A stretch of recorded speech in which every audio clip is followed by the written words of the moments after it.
Welcome back. We're on chapter 9. Just about everything that happened to me that summer happened because of Winn-Dixie.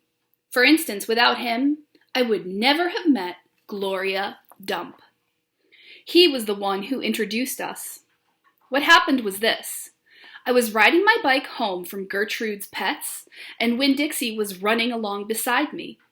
We went past Dunlap and Stevie Dewberry's house, and when Dunlap and Stevie saw me, they got on their bikes and started following me. They wouldn't ride with me, they just rode behind me and whispered things that I couldn't hear. Neither one of them had any hair on his head, because their mama shaved their heads every week during the summer, because of the one time Dunlap got fleas in his hair from their cat, Sadie. And now they looked like two identical bald-headed babies, even though they weren't twins. Dunlap was 10 years old, like me, and Stevie was 9 and tall for his age. "I can hear you," I hollered back at them. "I can hear what you're saying." But I couldn't. Winn-Dixie started to race way ahead of me. "You better watch out," Dunlap hollered. "That dog is headed right for the witch's house." "Winn-Dixie!" I called. But he kept on going faster and hopped a gate and went into the most overgrown jungle of a yard that I had ever seen. "You better go get your dog out of there," Dunlap said. "The witch will eat that dog," Stevie said. "Shut up," I told them. I got off my bike and went up to the gate and hollered, "Winn-Dixie, you better come on out of there." But he didn't. "She's probably eating him right now," Stevie said.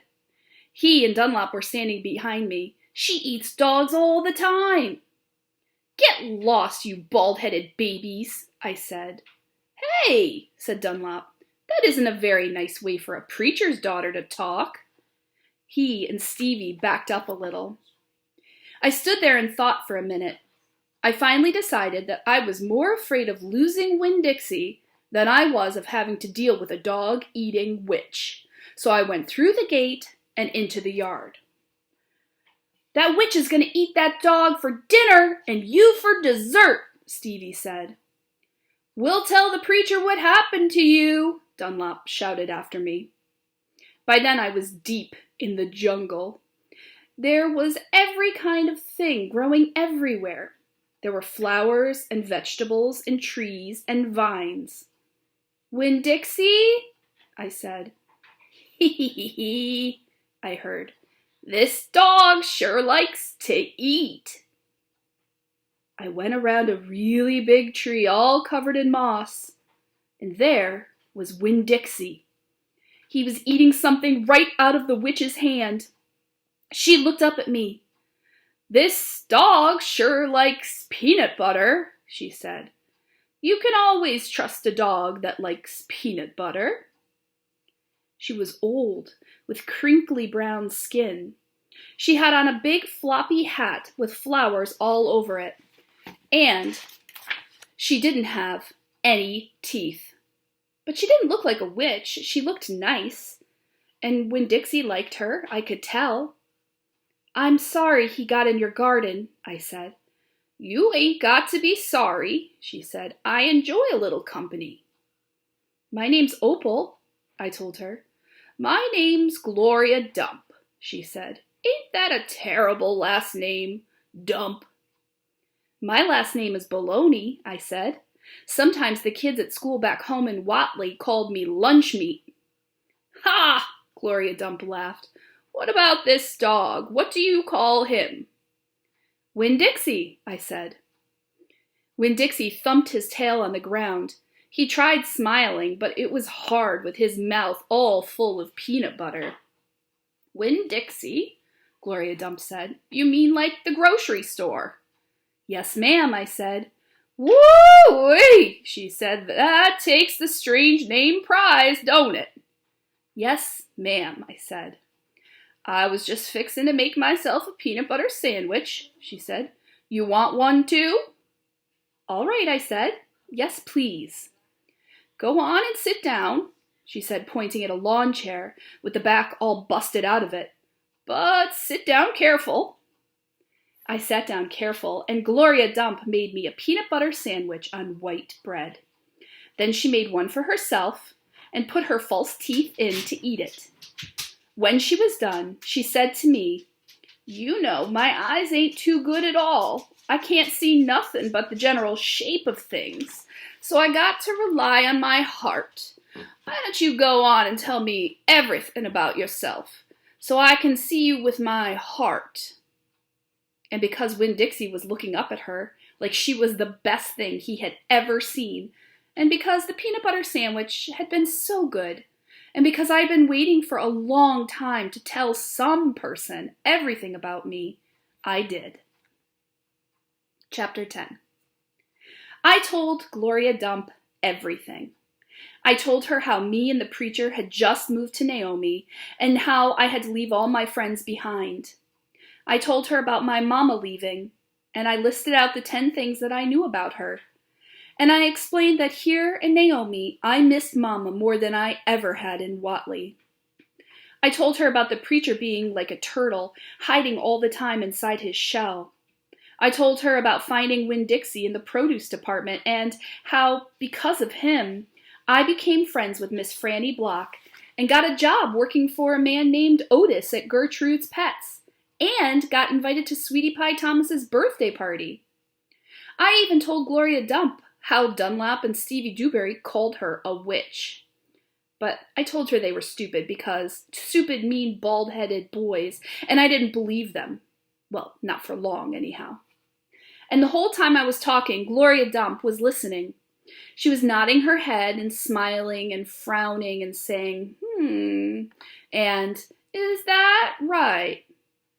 I could feel her listening with all her heart, and it felt good. "You know what?" she said when I was all done. "What?" "Could be that you got more of your mama in you than just red hair and freckles and running fast."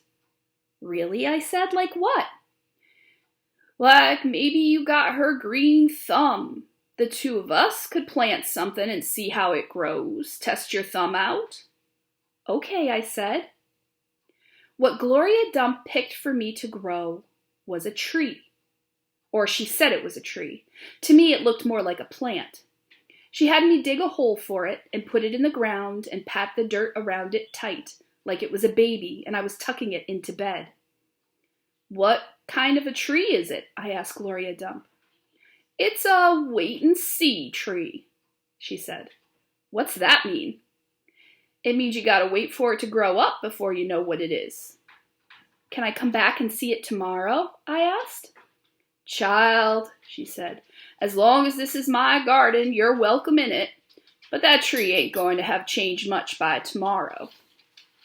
"But I want to see you too," I said. Said Gloria Dump. "I ain't going nowhere. I be right here."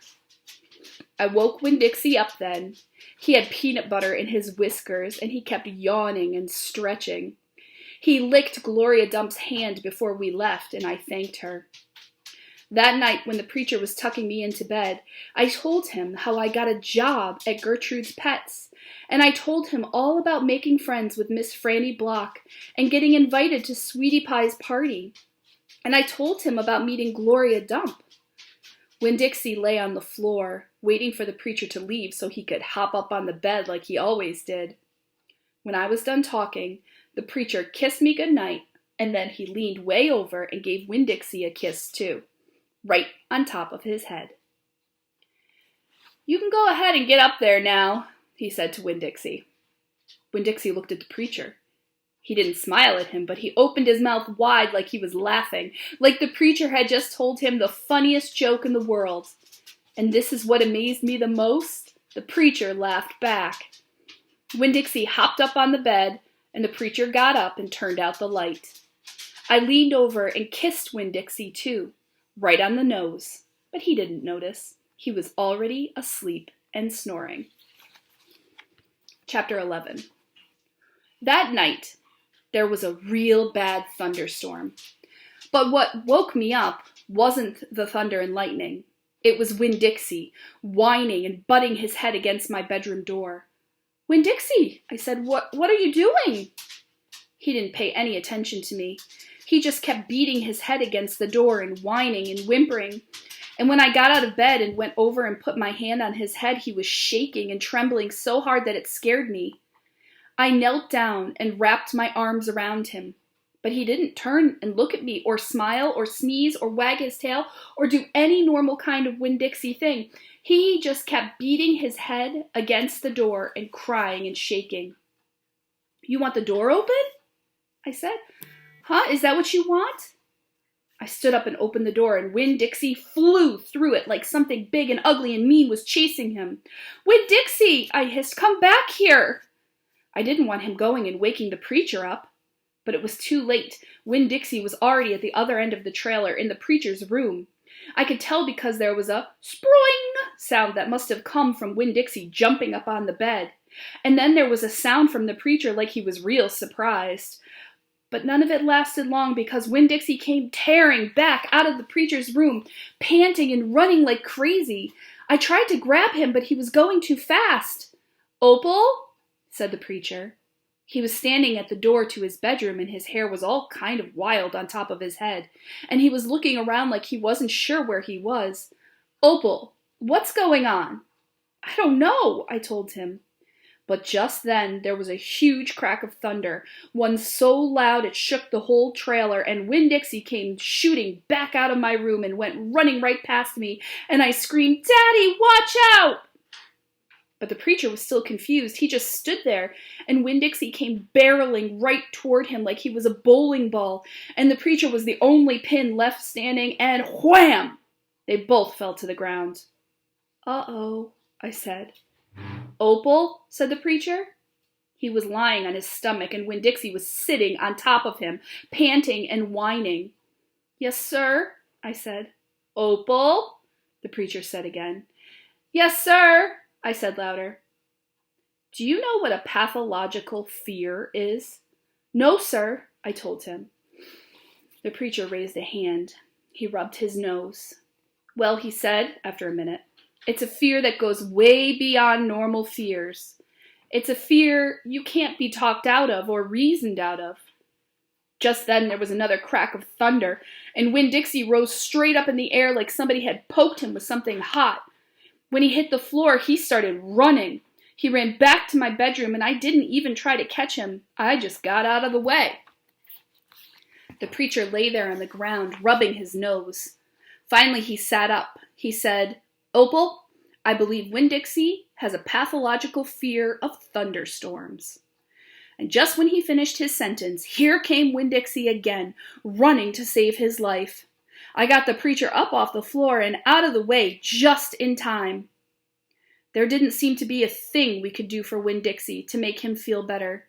So we just sat there and watched him run back and forth, all terrorized and panting. And every time there was another crack of thunder, Winn-Dixie acted all over again like it was surely the end of the world. "The storm won't last long," the preacher told me. "And when it's over, the real Winn-Dixie will come back." After a while, the storm did end. The rain stopped, and there wasn't any more lightning, and finally the last rumble of thunder went away, and Winn-Dixie quit running back and forth, and came over to me and the preacher, where we were sitting, and cocked his head like he was saying, "What in the world are you two doing out of bed in the middle of the night?" And then he crept up on the couch with us in his funny way he has, where he gets on the couch an inch at a time, kind of sliding himself onto it, looking off in different directions, like it's all happening by accident, like he doesn't intend to get on the couch, but all of a sudden there he is. And so the three of us sat there. I rubbed Winn-Dixie's head and scratched him behind the ears the way he liked. And the preacher said, "There are an awful lot of thunderstorms in Florida in the summertime."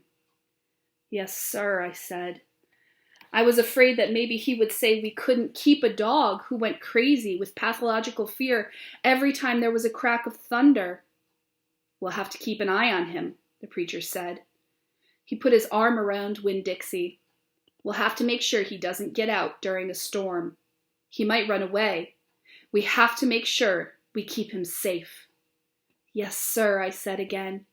All of a sudden it was hard for me to talk. I loved the preacher so much. I loved him because he loved Winn-Dixie. I loved him because he was going to forgive Winn-Dixie for being afraid. But most of all, I loved him for putting his arm around Winn-Dixie like that, like he was already trying to keep him safe. The end for today.